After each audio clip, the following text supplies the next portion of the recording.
আসসালামু আলাইকুম। আবার একটা ভিডিও করতে আসলাম। বৃষ্টির মধ্যে বেরোতে যাচ্ছিলাম না, বাসায় ছিলাম 3 দিন ধরে। তো কিছুক্ষণ আগে আমাদের একটা অ্যাপয়েন্টমেন্ট চলে আসলো। এখন টিম বলতেছে যে you have to go, you should go, you not have to go, you should go. তো কারণ আমরা অলওয়েজ কাস্টমারের হেল্পফুলের জন্য কাজ করি। সো তা এখন যেহেতু কাছাকাছিতে আছি, সেই তুলনায় যেতে হচ্ছে, কোনো এক্সকিউজ নাই।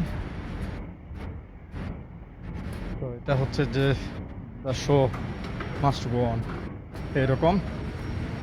তো বেরোইছে এখন গত 3 দিন পর। তো আজকে একটু বেরোলাম, বাট এখনও রাস্তায় প্রচুর পরিমাণে পানি, কারণ এই দেশের নিষ্কাশন ব্যবস্থা বলা যায় যে ড্রেনের অবস্থা বাংলাদেশের চেয়ে করুন। তো বাংলাদেশের মূল সমস্যাটা হচ্ছে এই ওইখানে মানুষ পথে ঘাটে রাস্তায় ময়লা ফেলে, তো এই দেশে ওটা নাই, এতটুকুই।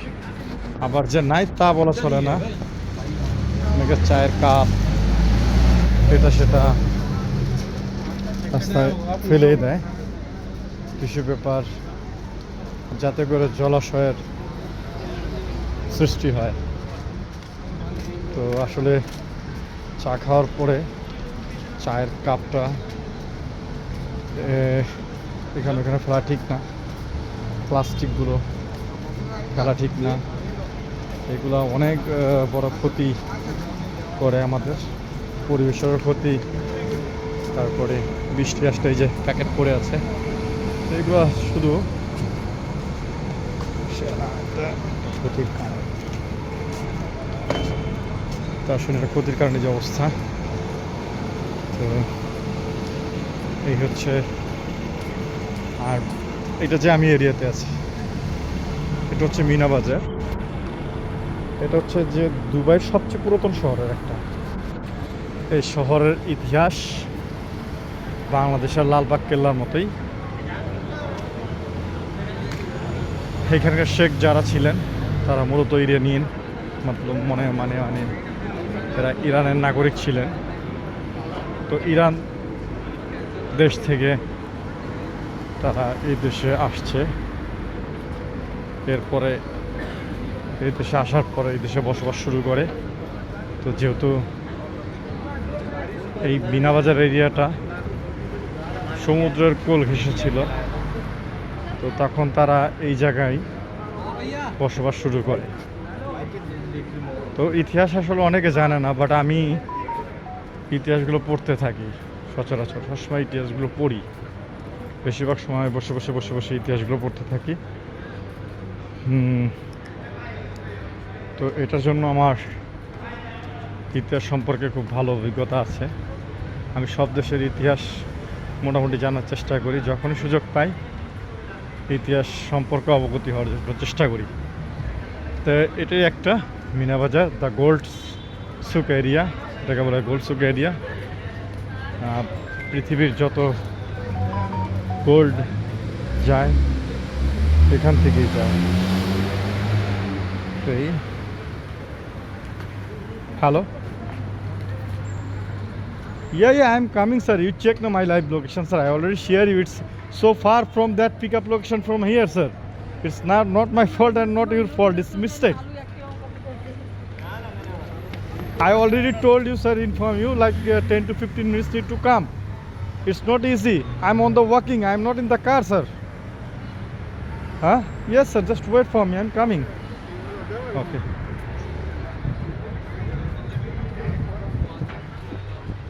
সো গেস্ট আমাকে কল করছে, তো আমি গেস্ট ওইটা বললাম যে আমাকে সময় দাও, আমি আসতেছি। তো এটি সেই এরিয়া সুন্দর একটা এরিয়া, দারুণ একটা এরিয়া। এখানে বিজনেস একটা এরিয়া, খুব দারুণ একটা এরিয়া। বাট এখানে ম্যাক্সিমামই আপনার ইন্ডিয়ান, কেরালা লোকের ব্যবসা করে থাকে। ইরান লোকেরা আছে এখানে, আফগানিস্তান সংখ্যাগরিষ্ঠ তারা অনেক বেশি, যেহেতু Afghanistan belongs to the Iranian border. তো এরা আসলে পাকিস্তানের অতিরিক্ত বেশি এখানে। তো ঘুরে বেড়াচ্ছি, বাস ভালো লাগতেছে। আজকে ছুটির দিন, হাঁটাহাঁটি চলতেছে, হাঁটাহাঁটি হচ্ছে।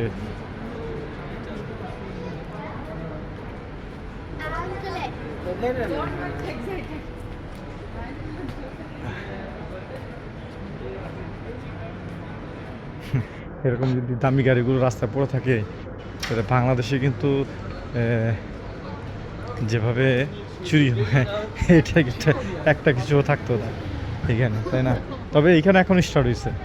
এখানে এখন যেমন রাইডার গ্লাসটা ভেঙে নিয়ে যায়, এখন এখানে স্টার্ট হয়েছে। বাট এখানে স্ট্রিট ক্যামেরা লাগানোর কারণে, ফিঙ্গার টিপস লাগানোর কারণে অনেকগুলো ধরা পড়ে যায়, ভয়ে লোকজন করে না। বাট এখানে ওই আফ্রিকান যে ভিসাটা বন্ধ, আফ্রিকা আর পাকিস্তানের যে ভিসাগুলো বন্ধ টোটালি, এদের কোনো সেক্টরে এদের ভিসা হয় না। তো এদের জন্য এখন এই যে মূলত এইসব কারণেই, হ্যাঁ, যদি কখনো কোনো লোক জেলে যায় বা জেলে যেয়ে দেখতে পারে না, তাহলে তারা জানতে পারবে যে আসলে কেন পাকিস্তান বা নাইজেরিয়ানদের ভিসাগুলো বন্ধ। এরা মূলত সবচেয়ে বড় ক্রাইম করে থাকে। ক্রাইমগুলোর মধ্যে পড়ে চুরি, ডাকাতি, যা একটা দেশকে নষ্ট করতে প্রচুর ভয়ঙ্কর আকারে সাহায্য করে। চুরি, ডাকাতি এগুলো একটা দেশকে অনেক নিচে নামে চলে যায়। তো এই আর কি। এই যে একটা দামি গাড়ি, টয়োটা ক্রস, এটা যদি গ্লাসটা ভেঙে নিয়ে যেতে পারে, শুধু গ্লাসটা, তাহলে 200 দিরহাম তো ইনকাম হয়ে যায়। এই যে এই গাড়ি একটা দামি গাড়ি, এটা গ্লাসটা ভেঙে নিয়ে গেলে অনেক, তো এগুলো রাস্তায় পড়ে থাকে 24 ঘন্টা। তো এখন আমি যদি বলি যে না, আমি কালকে থেকে চুরি করা শুরু করব, তাহলে প্রতিদিন 1,500 দিরহাম করে কামানো যাবে, কোনো ব্যাপার না। কিন্তু আসলে না, চুরি বিদ্যাটা মোটো সুখর নয়, অনেক গুনাহের একটা কাজ। আল্লাহ পাক বলছে যে তোমার হাত পা থাকতে তুমি চুরি করো না, কিন্তু এই দেশে অনেকে করে। এই যে বাহারানের একটা গাড়ি, উনি হয়তো 2-3 ডেজের জন্য আসছে, বাহারান নাম্বার প্লেট। ওকে, আসসালামু আলাইকুম, সবাই ভালো থাকবেন। আমি গেস্টের কাছাকাছি চলে আসছি এবং গেস্টের জন্য ওয়েট করতেছি। আমার গেস্ট এখানে আছে, যার দামি গাড়ি লেক্সাস, অনেক দামি গাড়ি এটা, 25900 মডেল। পার্কিংয়ে আমার গেস্ট এখানে আছে, আমি আমার গেস্টকে খুঁজি আগে। এখানে আছে,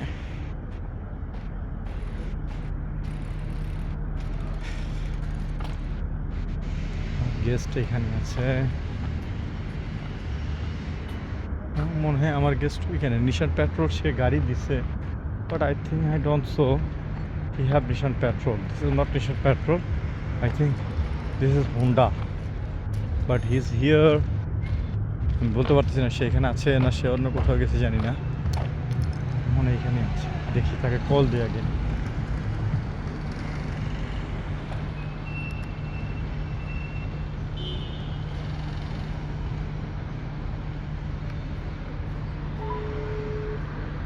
আমি তাকে কল দিয়েছি, সে কী বলে।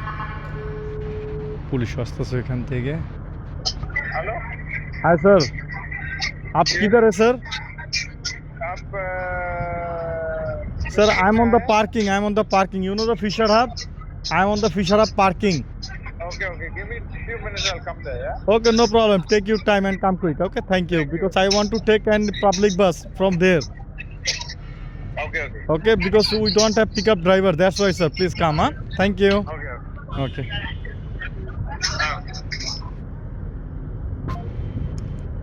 আমি আমার গেস্টকে ফোন করে জাস্ট ইনফর্ম করলাম যে আসলে আমি তোমার জন্য এতক্ষণ ওয়েট করতে পারবো না, তুমি তাড়াতাড়ি আসো, দ্রুত আসো, কারণ আমার ওইখানে পিক আপ ড্রাইভার নাই।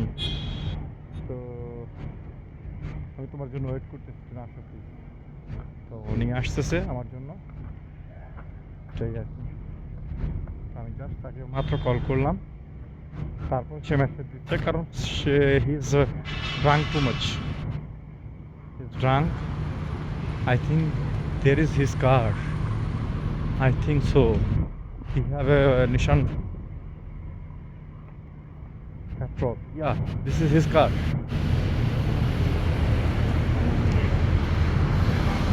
This is his car. Yeah. Yeah, right. I think right. His car. This is his car. He wait for me. Yeah. আমি মিলিয়ে নেওয়ার চেষ্টা করলো, ভালো তো। This is my guest car. My guest is not here, but this is my guest car, I'm sure. Nissan Titanium. This is my guest car. My guest may be going again fisherman's side.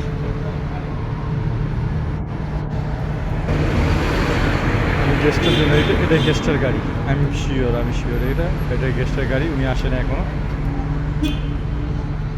উনি আসুক, উনি আসলে আমার গাড়িতে বসবো, বসার পর ওনাকে নিয়ে যাব। দুবাইয়ের মতো এত ফ্যাসিলিটিস কোনো দেশে নাই। দুবাইকে মানুষ ভয় পায় মূলত কারণ হচ্ছে এখানে আইন প্রোটেকশনটা খুব ভালো, ঠিক আছে। এখানে মানুষ পুলিশের কাছে সহযোগিতা চাইতে গেলে নিরাশ হয় না। এখানে মানুষ পুলিশের কাছে সহযোগিতা চাইতে গেলে ইনস্ট্যান্ট তারা সেই সহযোগিতাটার হাত বাড়িয়ে পায়। তো এটা কিন্তু খুব ভালো একটা দিক, অনেক ভালো একটা জায়গা, খুব দারুণ। এখানে মানে বেশিক্ষণ কষ্ট করতে হয় না এই ইয়ের জন্য। তো ম্যাক্সিমাম টাইম দেখা যায় যে এখানে যে যেভাবে চায়, যে যেভাবে পারে সেভাবে কিন্তু সহযোগিতাটা পায়। যখন পুলিশের প্রয়োজন হয়, যখন পুলিশের সাপোর্টের প্রয়োজন হয়, তখন আসে, কথা বলে, এই আর কি।